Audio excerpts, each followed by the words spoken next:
actually strong and vibrant communities, have got to grow one way or another.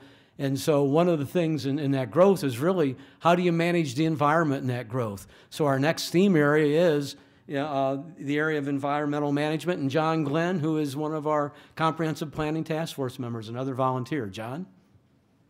Well, thank you all for being here. It's good to see you turn out. Now, I practiced my speech pacing, so I'm going to be pacing while I'm doing this. And I even bounced a tennis ball, so I could do two things at once.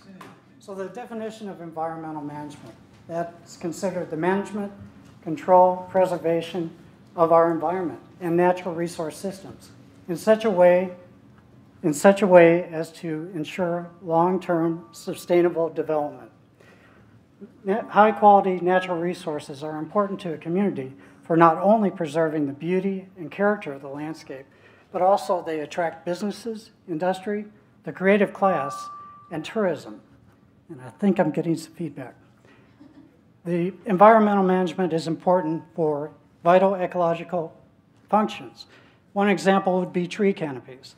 As we witnessed this summer, I was running for shade, and I think a lot of people were running for shade.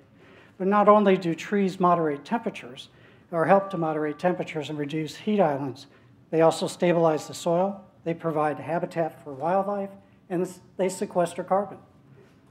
Another one would be wetlands. Why are wetlands important? Well, basically, they are a storage area for stormwater, they filter pollutants, and they help prevent flooding. So, oh, I've lost my little thing. Ah, there it is. Should have looked for that. So, the natural resource inventory is something that the city uses to help us determine what to do with our lands. This 198 square mile study area provides the baseline data for developed and undeveloped land in and around Columbia. I put that in my pocket. How about that? So, one of the classifications within this inventory is land coverage. And as we can see on the screen here in the pie chart, over 80% of the land in the study area is open land, trees, and grasslands. 10% is prime agricultural land, which is important for a community. And 10% would be hardscapes, impervious areas such as roads, sidewalks, roofs, and things like that, parking lots. The NRI, or Natural Resource Inventory, also looks at sensitive natural areas such as floodplains, watersheds, sensitive watersheds such as the Little Bonnefay, steep slopes, things that will limit and control where we develop and grow. So what are some of the existing protections that we have in our toolbox?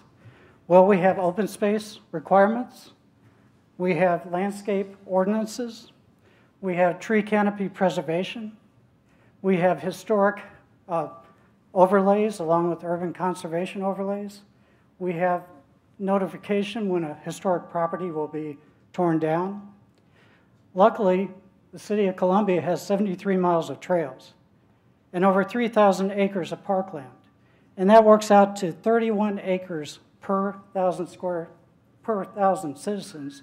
Whereas we look at Madison, Wisconsin, it only has 21 acres per thousand citizens. Historic preservation. Historic preservation, as we all know, is important to maintain the character of our community. 102 or 122 most notable properties, 47 national registered places, special districts, as I've said before, and we're really working hard, and as a community, we need to work hard to preserve these things. We lost 53 structures between 2009 and 2010. And I remember when I first got here, there was a mansion on the north side up by Vanderveen. Thought it was a beautiful house. And I came by one day and it was gone. I found out it was torn down. So what does environmental management mean to you? For me, some of the issues that are important for me are innovative stormwater design and using rainwater, stormwater as a resource rather than a waste product. Another example for me would be invasive plant species, keeping them out of our natural areas. But what's important to you? Is it having your children see the constellations? Is it having a city skyline, excuse me, that has Jesse Hall as a dominant feature, or the chimneys, or the Walnut Street garage? We all have our own ideas of what environmental management should be and what is important. Do we want our children to be able to go crawdad hunting in the creeks or fish?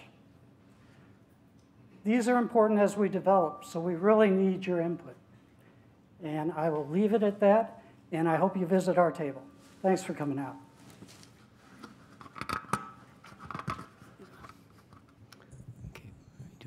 Thank you, John.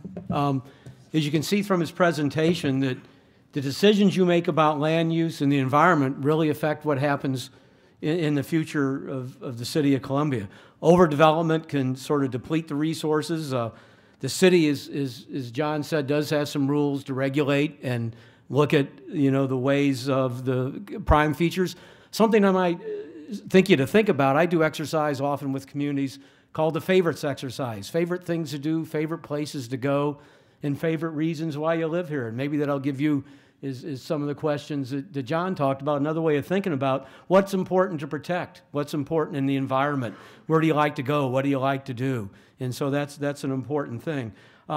As the first presentation said, we've grown sort of organically and spread out without a lot of planning because density neighborhoods wish to be annexed for the services to Columbia.